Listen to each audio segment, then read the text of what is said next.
lihat video ini, silakan subscribe. Aktifkan lonceng notifikasi agar selalu bisa mengikuti konten-konten lanjutan. Selamat pagi, salam sejahtera untuk kita semua, sahabat Sadar Makmur sama. Kali ini saya kedatangan tamu, teman lama. Beliau adalah Kolonel Laut Dr. Isnindarsa. Sekarang saat ini jabatan beliau adalah sebagai Kepala Kadep Satuan Pengawasan RSAL Midianto Tanjung Pinang. Banyak hal yang saya perhatikan beliau di samping sebagai seorang dosen, beliau juga seorang penulis. Saya perhatikan juga tulisan-tulisannya itu juga banyak bersifat budaya. Nah, kali ini saya akan ngobrol-ngobrol santai dengan beliau bagaimana cara mencapai tujuannya selama ini. Oke, Assalamualaikum Dr. Isnin. Waalaikumsalam warahmatullahi wabarakatuh. Oke, boleh saya panggil bro ya? Oke, siap. mantap. Biar santai kita kan. Ya. Beliau ini selama ini melabel dirinya dengan sebutan Dr. GJ. Boleh dijelaskan maksudnya apa itu Dr. GJ? Oke, menarik. Pertama, saya mau ucapkan terima kasih dulu bro. Udah diundang nih. Sekaligus ketemu, kangen-kangenan kita. Karena kita berdua ini sebetulnya udah sahabat lama ya. Teman lama, dari kecil ya? Dari kecil ya. Oke, jadi tahulah perjalanan kita semuanya. Kemudian memang pertanyaan itu sering banyak orang yang menanyakan kepada saya. Ya. Apa sih Dokter GJ itu? Ya. Ada yang mengatakan, padahal kan ganteng keren gitu. Ya. Kenapa nggak gaji aja? Ganteng jelas katanya. Kan jelas, oke. Ya. Tapi sebetulnya saya melabeli di Dokter GJ kepada diri dengan sebuah keyakinan. Saya yakin. Karena begini, kita ini sering over PD. Oke. Kita sering over yakin, Oke. over confidence. Oke. Baikkah PD? Baik.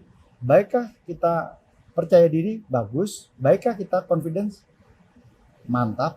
Tapi kalau kelebihan, disitulah sign mulainya kita tidak waspada.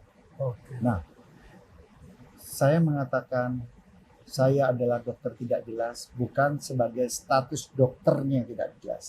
Saya dokternya jelas, kemudian status saya juga alhamdulillah juga jelas. Tetapi yang saya katakan ketidakjelasan ini adalah ketika kita menjalani kehidupan kita. Maksudnya gimana? Menjalani seperti apa? Menjalani kehidupan kita. Maksudnya gimana sih? Begini. Kita itu selalu kadang-kadang terlalu yakin bahwa kalau kita melakukan A, pasti kita akan dapat dan kita akan berusaha melakukan dengan semua yang ada kita punya untuk mencapai target itu, A itu. Oke. Sehingga apa? Kita menjadikan pangkat sebagai target. Oke. Kita menjadikan kekuasaan sebagai target, kita menjadikan harta sebagai target, kita menjadikan apa saja semua yang kita miliki untuk menjadi sebagai target. Karena setelah kita menjadikan itu target, maka kita merasa kita berada dalam posisi nyaman. Karena kita merasa ketika kita punya kekuasaan, kita jelas berkuasa. Ya. Ketika kita punya jabatan, kita jelas berjabatan. Ketika kita punya harta, kita jelas berharta. Tapi benarkah bahwa ketika kita berkuasa, kita betul punya kekuasaan itu? Ketika kita punya jabatan, apakah betul kita sang pemilik jabatan itu? Ketika kita punya harta, apakah yakin harta itu akan selamanya menemani kita? Kekuasaan akan ada habisnya. Oke, setuju. Jabatan akan ada gantiannya, Yes. ada pensiunnya, Betul. ada rotasi, mutasi, pergeseran semua. Ya. Harta, siapa yang menjamin? Hari ini kita punya, besok kita masih ada. Oke. Semuanya sangat mudah datang dan semua sangat mudah pergi. Harta itu bisa dalam bentuk materi, Oke. bisa dalam bentuk uang, bisa dalam bentuk anak, bisa keluarga, bisa saudara, bisa teman. Siapa yang akan menjamin? Isi kami isi go gitu ya. Semuanya tidak ada yang menjamin. Kita lupa. kita merasa bahwa dengan semua kalau saya jadi wali kota, kalau saya jadi presiden, kalau saya punya kekuasaan, pasti kita lupa bahwa yang pasti adalah Allah Subhanahu wa Ta'ala. Karena itulah saya menjadikan saya sebagai dokter nggak jelas. Oke. Karena yang jelas semata hanya Allah Subhanahu wa Ta'ala. Dan saya hanya mengikuti jalan takdir yang saya katakan qadar Allah. Termasuk pertemuan kita pada hari ini. Oke. Keren dok. Ini Bro Isnin ini punya di balik istilah cuman dokter GJ itu ada makna dalam di dalamnya. Oke. Saya tahu Bro Isnin ini karena beliau itu salah satu dosen, waktu itu ya dosen di Fakultas Kedokteran Universitas Hang Tuah. Kebetulan anak saya yang nomor 1 tuh mahasiswanya beliau, waktu itu ya. Sekarang anak saya udah lulus. Sempat mengatakan begini, Dokter Isnin tuh Pak, seneng aja cuman kerja melakukan kayak kegiatan amal ke masyarakat, kerja sosial. Boleh tahu dosen, apa yang melatar belakang itu? Begini, saya ini bukan ahli agama. Iya. Saya tidak terlalu paham mengenai ajaran-ajaran agama. Hanya kebetulan qadar Allah saya ini sebagai seorang muslim. Iya. Saya dulu pada waktu masih mahasiswa sudah mulai berbisnis. Oke. Dari tahun 94. Tingkat berapa tuh mulai waktu bisnis? saya bisnis itu mulai semester 3. Oke. Bisnis apa yang dilakukan? Jadi saya pernah dagang koran. Oke. Sampai saya punya kios warung koran. Waktu masih di Ujung Pandang. Di Ujung Pandang ya? Ya, pada waktu itu. Kemudian saya agak meningkat sedikit. Saya berjualan telur. Oh. Kemudian memasok telur di berbagai macam tempat, termasuk hotel, restoran, KFC, apa semuanya saya berikan masukan. Kemudian meningkat lagi, saya mulai berbisnis di IT. Pada waktu itu komputer baru saja muncul. Tahun segitu ya? Tahun 90, 88, 89. Itu programnya masih Fortran waktu itu. Ya, masih PC yang lama itu. Masih lama XT80 itu. Betul. Jadi pada waktu saya masih sekolah kedokteran itu, teman-teman dokter saya itu mengenal saya itu biasa bisnis. Termasuk di kedokteran sendiri saya membuka perpustakaan. Dan karena saya senang nulis, saya membuat majalah namanya Sinovia bersama beberapa teman. Dan jabatan pertama saya di situ adalah pemimpin perusahaan, bukan pemimpin redaksi. Padahal saya nulis. Akhirnya dalam perkembangannya saya jadi pemimpin redaksi dan pemimpin perusahaan. Jadi nulis-nulis sendiri, bikin sendiri, nyetak sendiri, bagi-bagi sendiri, jual-jual sendiri. Itu omsetnya sampai besar waktu berapa? Saya waktu itu hanya untuk kampus. Nah, sampai akhirnya kampus punya istilah katanya itu koperasi dan saya isi dengan buku-buku. Buku-buku kedokteran. Nah, saya mencari duitnya dari situ.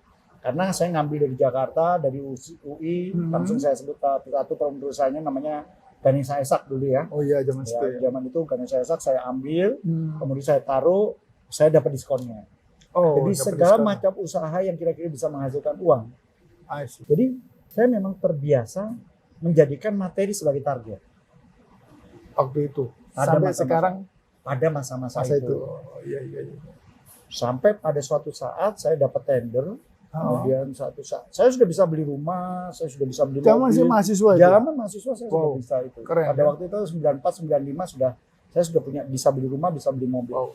Tetapi bisnis penuh dengan kompetisi dan persaingan.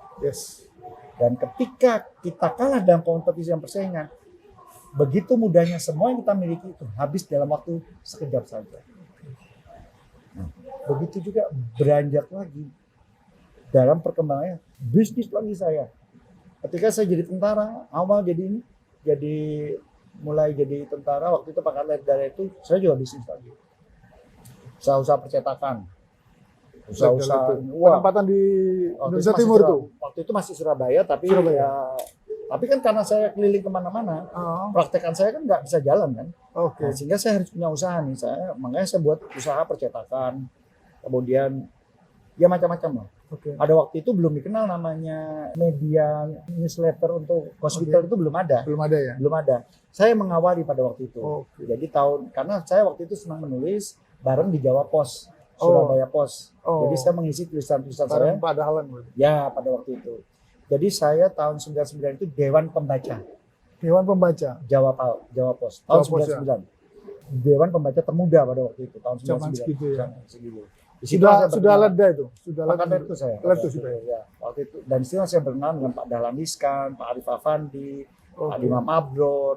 Banyak teman-teman Jawa Pos yang era-era lama itu saya mengenalnya itu. Sampai sekarang. Sampai sekarang. Persahabatan saya sama beliau-beliau itu masih terjalin dengan baik.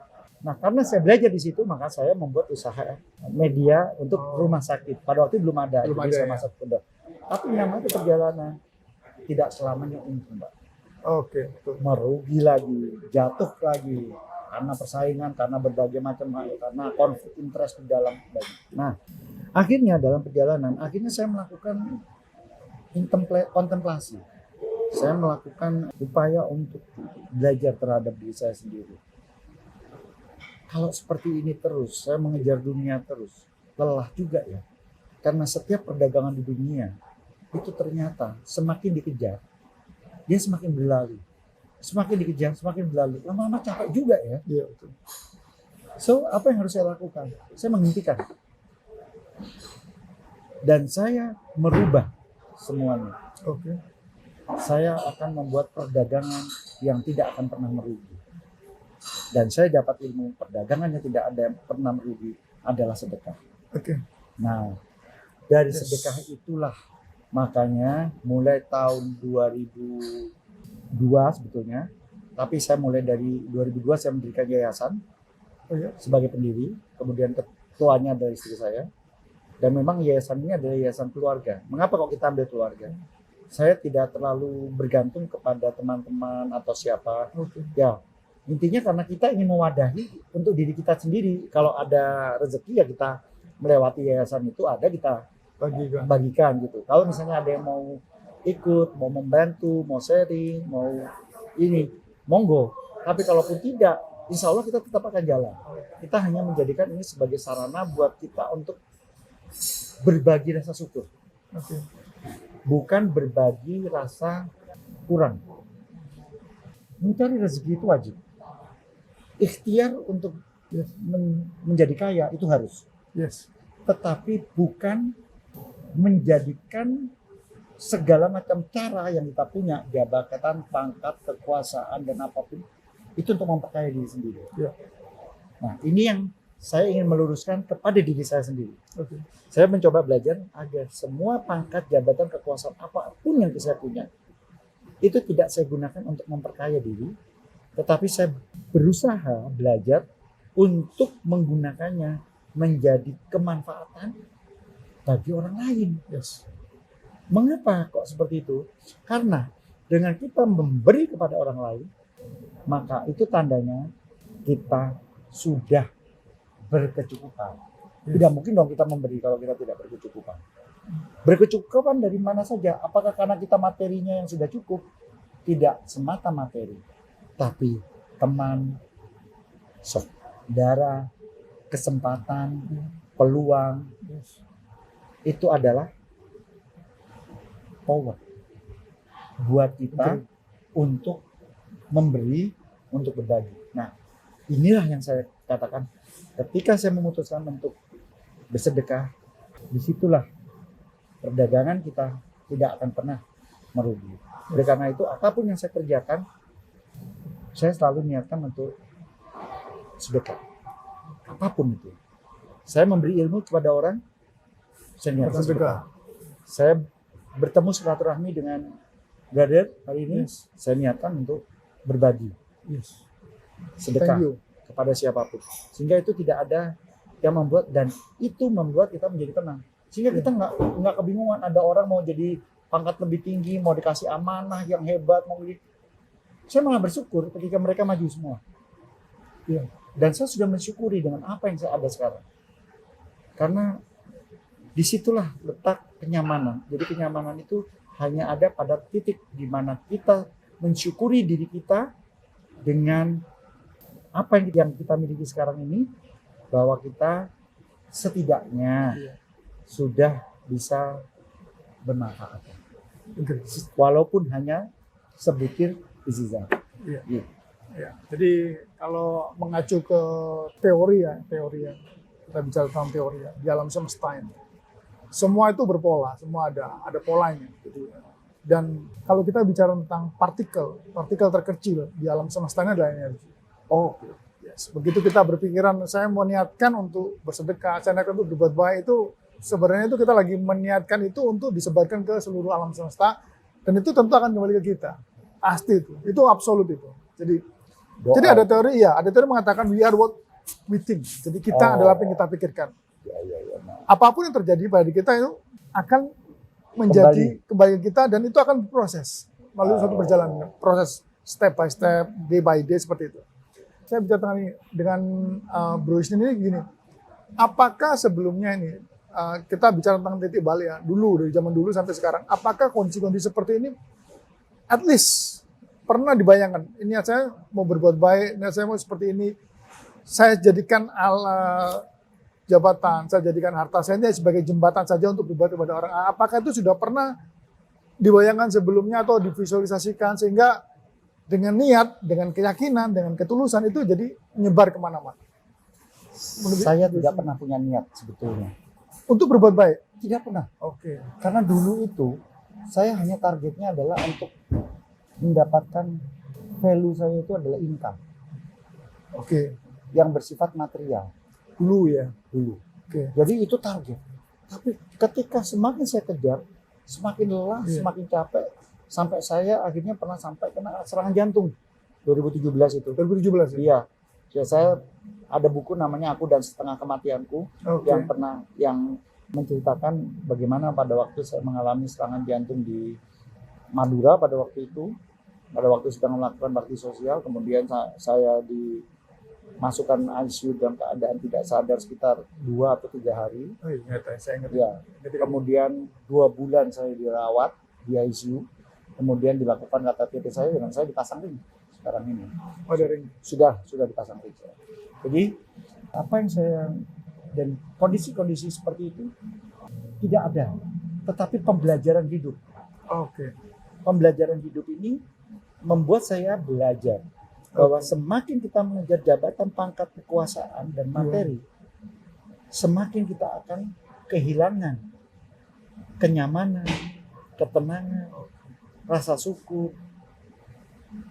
Tapi ketika kita tidak mengejar itu, tapi ketika kita mendapatkan itu, lalu kita gunakan itu untuk memberi manfaat kepada orang lain, maka disitulah kita akan merasa happy. Karena begini, saya sudah sampai mendapat sebuah titik bahwa tubuh kita ini harus kita rawat.